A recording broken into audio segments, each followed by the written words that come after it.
शारदीय नवरात्र उत्सवाला सुरुवात झालेली आहे आणि आपण सुद्धा आता आलो आहेत आपल्या चिंचपोकळीच्या आई भवानीच्या दर्शनासाठी.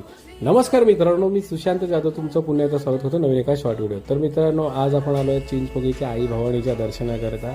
नवरात्रीमधील दुसरा दिवस असल्यामुळे आई भवानीच्या दर्शनाकरता भक्तांची बरीचशी गर्दी पाहायला मिळाली. माझ्यासोबत प्रणित सुद्धा आला होता.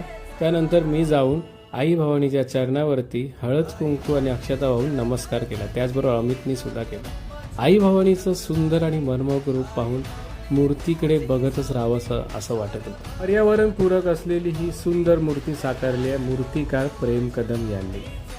मंडळाच्या वतीनं विभागातील मुलांकरिता वेशभूषा स्पर्धा ठेवली होती. त्यात अंबाबाई आणि तुळजाभवानीचं दर्शन घडलं. त्यानंतर आपले फॉलोअर्स भेटले दक्ष कदम, त्याचबरोबर मनाली सुद्धा भेटली. इथपर्यंत व्हिडिओ आवडला असेल तर त्याला तुम्ही नक्की लाईक करून मला इंस्टाग्रामवर